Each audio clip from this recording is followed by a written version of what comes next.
O regime iraniano perdeu completamente o controle, e uma grande guerra civil eclodiu entre o exército e o governo.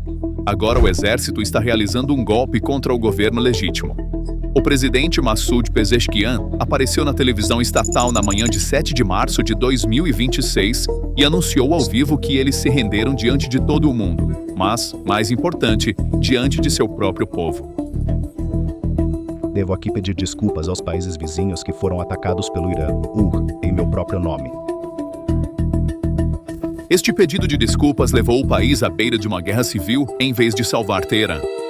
As reações dentro do Irã foram tão violentas que esta situação ultrapassou em muitos limites da crítica política comum. Uma campanha de linchamento começou, acusando diretamente o presidente de traição e fraqueza. Radicais no parlamento acusaram Pezeshkian de traição humilhante, enquanto o chefe do judiciário, Mohsen Ejei, efetivamente encenou um golpe contra o governo civil, declarando que os ataques violentos continuarão. Então, o que acontece a seguir? Apenas algumas horas após Pezeshkian fazer esta declaração, o exército iraniano e a guarda revolucionária o ignoraram completamente e continuaram a atacar Dubai, Bahrein e as instalações de petróleo da Arábia Saudita. Este é o ponto de ruptura. O povo iraniano está observando seus líderes, que por anos lhes disseram que estão unidos contra potências estrangeiras, se declararem traidores e ineptos nos mais altos níveis do governo. Pezeshkian, incapaz de suportar a pressão que veio horas depois, recua, retrata seu pedido de desculpas e é forçado a fazer uma declaração sem sentido e confusa como: "Não atacamos países amigos, não nos renderemos, lutaremos até o fim." Mas a flecha já havia deixado o ar. A fraqueza era visível e a pessoa que imediatamente transformou essa fraqueza em uma oportunidade estava em Washington. Ele usou as seguintes palavras exatas em sua conta de mídia social: "Irã, espancado até o inferno, pediu desculpas aos seus vizinhos do Oriente Médio e se rendeu, prometendo não atirar neles novamente." Essa promessa foi feita unicamente por causa dos ataques implacáveis dos Estados Unidos e de Israel. Ele continuou: "O Irã não é mais o valentão do Oriente Médio, mas sim o perdedor do Oriente Médio, e assim permanecerá por muitos anos até se render, ou, mais provavelmente, colapsar completamente." A análise aqui é muito crítica. Trump rotulou diretamente a manobra diplomática de Pezeshkian como rendição. Donald Trump é hábil em detectar crises políticas, e quando viu a vacilação de Pezeshkian e a perda de controle do exército, ele entendeu que a casca dura do Irã havia rachado. A resposta de Trump não foi diplomática. Ele falou em uma linguagem que visava diretamente o orgulho do regime, diminuindo-os ainda mais aos olhos de seu próprio povo. Isso enfureceu ainda mais os radicais dentro do Irã. Pezeshkian foi forçado a responder à exigência de Trump por rendição incondicional, chamando-a de uma fantasia que nossos inimigos levarão para o túmulo. Mas Trump não estava apenas falando. Ele estava colocando seu poder em ação. Enquanto os militares iranianos continuavam a atacar seus vizinhos, os militares dos Estados Unidos estavam movendo uma das maiores implantações navais de sua história para a região. Segundo a Fox News, os DEWA estão enviando um terceiro porta-aviões para o Oriente Médio. O porta-aviões USS George H.W. Bush está pronto para o serviço. O USS Gerald R. Ford, o maior porta-aviões do mundo, está no leste do Mediterrâneo. O USS Abraham Lincoln está em posição de ataque no Mar Arábico. Para entender como os eventos saíram do controle, precisamos ler nas entrelinhas do discurso de Pezeshkian na manhã de sábado. Porque um chefe de Estado não aparece na televisão do nada e pede desculpas aos seus vizinhos. Por trás desse movimento, há grande pânico e pressão internacional. O que Pezeshkian disse? Ele fez a seguinte declaração: "Porque nossos comandantes e líderes perderam suas vidas como resultado de um ataque impiedoso, nossas forças armadas agiram por conta própria durante um período em que não havia comandantes. Vamos pausar e pensar sobre o que isso significa para um cidadão daquele país. Você é um cidadão iraniano. Seu país está em guerra, e o presidente do seu país aparece na tela e diz: nossos comandantes estão mortos, o exército está sem liderança, então eles estão disparando mísseis para todos os lados como bem entendem, sem perguntar a ninguém. Isso não é uma garantia. Isso é, essencialmente, uma admissão pela administração civil da falência do Estado, de uma força militar assimétrica descontrolada e fora de controle." Qual era o objetivo?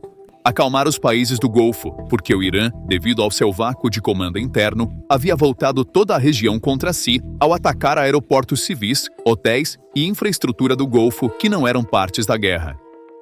Pezeshkian viu o iminente desastre econômico e militar e quis pisar no freio.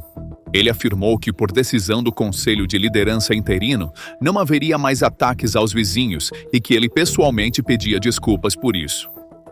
Mas este passo foi a gota d'água para os linha dura dentro do regime. Mohammad Manan Raisi, o deputado que representa a cidade de Qom, chamou as declarações de Pezeshkian de insultantes, perguntando: "Nosso exército não deveria ter atacado as bases do inimigo a quem você agora pediu desculpas tão humildemente?" Ebrahim Azizi, presidente do Comitê de Segurança Nacional e Política Externa do Parlamento, foi ainda mais longe. O regime não tem linhas vermelhas quando se trata de defender os interesses nacionais. Em outras palavras, ele estava dizendo que o presidente disse era irrelevante e que eles continuariam a atacar. Nomes como o ex-ministro da Cultura, Ezatollah Azargami, e o ativista da mídia conservadora Maizam Neili também argumentaram que qualquer cessar-fogo seria traição.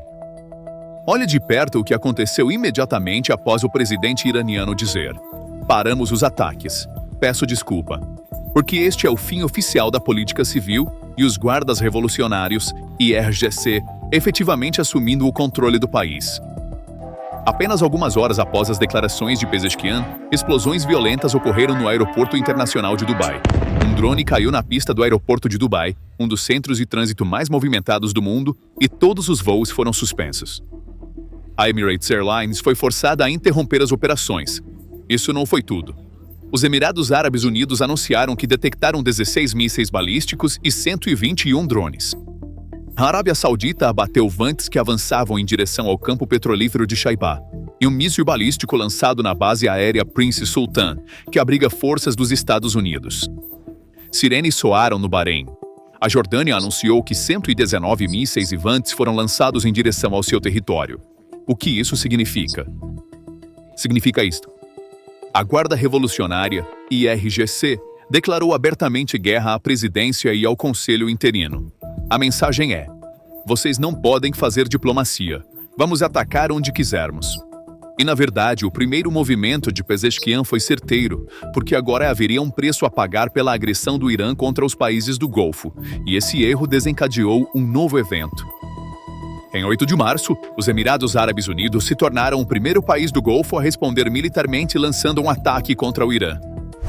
De acordo com a I24 News, os alvos dos caças da Força Aérea dos Emirados Árabes Unidos foram as instalações de purificação e filtragem de água e áreas de armazenamento do Irã. Este ataque foi descrito como um ataque espelho em resposta ao bombardeio do Irã às instalações de purificação de água do Kuwait e dos Emirados Árabes Unidos em 7 de março. A declaração do porta-voz do Exército, General Abul Fazl al-Shekarchi, contradizendo o presidente ao dizer: "Nós não atacamos aqueles que não invadem nosso país", não é uma falha de comunicação, mas uma provocação deliberada. Os guardas revolucionários, que por anos foram leais apenas a Khamenei, definiram seu próprio orçamento e estabeleceram um Estado paralelo dentro do Estado, agora estão implementando sua própria agenda porque o comandante supremo está morto. Enquanto incendeia a região, o exército iraniano está começando a usar edifícios civis, universidades e casas como bases militares. Comandantes estão fugindo de instalações subterrâneas devido aos ataques destrutivos dos Estados Unidos, e soldados sem comando estão abandonando seus quartéis e fugindo para os desertos. Desde que Khamenei foi atacado, todas as bases militares em todo o Irã foram colocadas em rigoroso confinamento e seus comandantes desapareceram repentinamente. Ou fugiram, ou morreram, ou, como ratos, foram para o subsolo para se esconder, e agora não há ordem ou liderança. E agora este quartel está aberto para nós, 2 ladrões. É um caos total. Não está nem claro o que querem que façamos. Tenho dormido do lado de fora há noites. Esta confissão mostra que o regime perdeu sua disciplina militar. Os soldados são incapazes de receber ordens e estão tentando se refugiar em edifícios civis. O fim do caminho agora está à vista para o regime iraniano. É um processo de colapso em que soldados querem se render e generais estão se escondendo em edifícios civis, fugindo. Outro membro das Forças Armadas iranianas fez uma confissão no dia 6 de março que confirma essa situação. E agora que ele está aqui para nos ajudar, não tenho mais medo. Não vou ser tímido. E juro por Deus, pelo profeta, pela minha família, pela minha própria vida, Quando chegar a hora, trabalharei para o povo, com o povo, e estarei ao lado deles. Sou um soldado deste povo e, se for necessário, darei minha vida por eles. Dentro das forças armadas iranianas, os comandantes fugiram, os quartéis estão vazios, os soldados estão dormindo nas ruas, não em suas bases. A cadeia de comando no exército de 1 milhão de soldados está se desintegrando. Faz menos de uma semana desde que o bombardeio dos Estados Unidos e Israel começou em 28 de fevereiro, e o exército iraniano está irreconhecível. Centenas de milhares de soldados estão presos no subsolo. Os que permanecem acima do solo estão dispersos. Comandantes estão mortos ou desaparecidos, e vozes estão surgindo dentro do exército dizendo: "Nós ficaremos com o povo." Este processo, que começou com a morte de Khamenei, transformou-se em uma operação de decapitação sem precedentes. Durante aquelas críticas 72 horas entre 1º e 3 de março, o sistema nervoso militar do regime foi completamente paralisado. O ministro da Defesa Aziz Nazirzadeh, o comandante do IRGC Mohammad Pakpur, o chefe de Estado-Maior Abdolrahim Mousavi, Ali Shamkhani e um total de mais de 50 generais e estrategistas de alto escalão, todos foram eliminados. As Forças de Defesa de Israel, IDF, confirmaram oficialmente em 4 de março que 40 comandantes de alto escalão foram mortos. A cadeia de comando foi quebrada e as unidades de inteligência e operações do IRGC foram dispersas. Enquanto o regime enfrentava uma crise de sucessão, a coordenação dentro do exército desapareceu. Os soldados ficaram sem receber ordens. O desaparecimento do comandante central teve um efeito devastador imediato sobre as centenas de milhares de soldados esperando no campo. Quando a disciplina é perdida, o exército perde seu status de força de segurança e se transforma em uma massa armada questionando sua própria existência e propósito. Relatórios emergentes do Irã nos dias 5 e 6 de março revelam a extensão dessa desintegração. Soldados que chegaram ao Irã International esta semana disseram que, após o assassinato de Ali Khamenei e dezenas de comandantes militares, alguns oficiais abandonaram seus quartéis, deixando soldados em condições perigosas e forçando-os a ficar de guarda sob bombardeio contínuo. Neste ponto, precisamos olhar para o apelo do presidente dos Estados Unidos, Trump, ao exército iraniano nas primeiras horas da guerra. Trump ofereceu-lhes uma oportunidade única de rendição. No entanto, os generais iranianos implementaram uma estratégia muito mais desumana. Um vídeo publicado online mostrou membros das Forças Armadas da República Islâmica estacionados em um centro esportivo civil em Qazvin. A localização geográfica do vídeo foi identificada como o Complexo Esportivo Mártir Babai. Nos últimos dias, surgiram perguntas sobre o uso de áreas civis pelas autoridades durante a guerra. De acordo com o Iran Wire, um ex-funcionário do governo que serviu no Corpo da Guarda Revolucionária Islâmica, IRGC, por 8 anos durante a guerra Irã-Iraque, disse que, à medida que os ataques a instalações militares aumentavam, os oficiais usavam edifícios pertencentes à Universidade Islâmica Azad e várias escolas para abrigar forças militares. Esta foi a prova mais dolorosa do desespero do regime em usar civis como escudos humanos e do colapso do mito militar que haviam construído. O cérebro do exército estava morto e agora o corpo estava ofegante. Enquanto esse estado de pânico persistia dentro do exército, um novo desenvolvimento na noite de 6 de março deu outro grande golpe na resistência psicológica do regime. 50 caças da Força Aérea Israelense desferiram o golpe final no bunker subterrâneo de múltiplas camadas de Khamenei. Este ataque, que utilizou mais de 100 munições guiadas de precisão, nivelou o símbolo de segurança inexpugnável do regime e do exército. Quando as áreas que um líder ou regime considera mais seguras são apagadas do mapa, a pergunta "o que estamos protegendo aqui?" começa a ecoar na mente de um soldado comum no terreno. Este colapso militar massivo dentro das fronteiras do Irã não é um evento local cujas repercussões permanecem confinadas às ruas de Teherã ou aos desertos de Isfahan. É uma rachadura estrondosa nas falhas que mantém o mapa do Oriente Médio unido. A morte do cérebro e a paralisia do corpo de um exército de 1 milhão de soldados deixaram instantaneamente a rede de procuradores regionais do Irã, o eixo da resistência, que foi construída a grande custo e esforço ao longo de muitos anos, sem dono, sem dinheiro e sem direção. A primeira grande onda está sendo sentida no Líbano. Por décadas, o Hezbollah tem sido diretamente dependente da Força Quds da Guarda Revolucionária para suas decisões logísticas, financeiras e estratégicas. A maioria dos oficiais iranianos eram membros de elite da Força Quds que forneciam conselhos militares ao Hezbollah e tinham uma influência significativa nas operações do grupo. No entanto, hoje, generais e oficiais iranianos estão fugindo da região. Relatórios da Axios de 5 de março confirmam isso. De acordo com 2 altos funcionários da defesa israelense que falaram com a Axios e uma terceira fonte familiarizada com a situação, dezenas de oficiais do Corpo da Guarda Revolucionária Iraniana, IRGC, fugiram de Beirute nas últimas 48 horas, temendo serem alvos. O efeito da segunda onda está sendo sentido no equilíbrio de poder da região do Golfo. Os Houthis no Iêmen, ou grupos de milícia no Iraque, usaram o poder militar do Irã como escudo. Mas um exército cujos soldados jazem mortos nas ruas e cujos oficiais fogem não tem poder de dissuasão. Arábia Saudita, Emirados Árabes Unidos e outros atores regionais estão assistindo ao vivo como aquela ameaça antes dominante para a região foi resolvida em questão de dias com uma campanha aérea sofisticada. Esta é uma imagem encorajadora para que os atores regionais deixem de lado sua timidez em relação ao Irã e tomem medidas mais ousadas.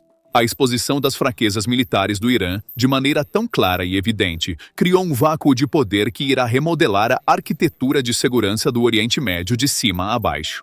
A terceira, e talvez mais destrutiva onda, está se desenrolando dentro das dinâmicas internas do Irã, afetando a população civil. A narrativa que foi contada ao povo por 40 anos, o inimigo não pode se aproximar de nossas fronteiras. A Guarda Revolucionária nos protege. Criou uma grande ruptura quando confrontada com a realidade de comandantes se escondendo em academias e soldados dormindo no deserto. E com este movimento, os comandantes iranianos estão colocando diretamente seu próprio povo na mira de retaliações destrutivas dos Estados Unidos e de Israel. O povo vê isso. O regime não está lutando para proteger o povo, mas apenas para proteger sua própria existência, sua estrutura militar assimétrica. E nesta guerra, até o presidente não tem autoridade. Não há mais Estado constitucional. A gangue que detém as armas determina o destino do país. Então quem resolverá esse caos? Um novo líder? É aqui que as coisas ficam ainda mais sombrias. Como um Estado reage quando sua liderança é eliminada? O que está acontecendo no Irã agora é uma paralisia completa. Após o assassinato do Ayatollah Ali Khamenei, não há uma autoridade suprema para guiar o país. O Conselho Tripartite Temporário, do qual Pezeshkian é membro, está dividido internamente. As Forças Armadas estão agindo de forma independente. Para preencher este vácuo de poder, a Assembleia de Peritos do Irã está se reunindo em Qom para uma sessão extraordinária. A tarefa deste órgão de 88 membros é eleger um novo líder supremo. No entanto, segundo o membro da Assembleia, Ayatollah Mohammad Mehdi Mirbagheri, mesmo que se alcance um consenso majoritário, há obstáculos. Quais são esses obstáculos? Primeiro, a ameaça que Israel colocou muito claramente na mesa. As Forças de Defesa de Israel, IDF, postaram uma mensagem em Farsi ameaçando diretamente assassinar o líder recém-eleito. Vamos rastrear o novo líder e eliminá-lo. Este é um aviso. Em outras palavras, a Assembleia de Peritos não está apenas selecionando um líder, mas na verdade escolhendo o próximo alvo. Esta situação aumenta o medo e o pânico dentro da Assembleia. Mas o verdadeiro grande problema está dentro. O nome mais proeminente entre os candidatos é o filho do líder falecido, Mostafa Khamenei. No entanto, Mostafa Khamenei é uma figura que é desprezada pelos iranianos comuns, que, pelo contrário, é o mais visado nos protestos contra o regime, que é conhecido por ser um linha dura que gerencia todos os assuntos obscuros do Estado nos bastidores e que é odiado pelo povo. Sua sucessão à posição de seu pai, não por mérito, mas por herança, baseada na lógica de uma dinastia, contradiz os princípios da própria revolução. Enquanto o povo já está cansado de anos de opressão, colapso econômico e, mais recentemente, desta guerra sem sentido, colocar um filho odiado no comando será como uma bomba relógio nas ruas do Irã. Se o Estado nomear uma figura odiada pelo povo para resolver sua crise interna, isso apenas acelerará o fim do regime, pois o medo do povo em relação ao regime agora dê lugar à raiva provocada pela impotência. Então, o que você acha sobre esse assunto? Por favor, compartilhe seus pensamentos nos comentários. Para se manter informado sobre as análises especiais da PPR Global, inscreva-se no nosso canal e não se esqueça de ativar as notificações. Obrigado por nos escolher.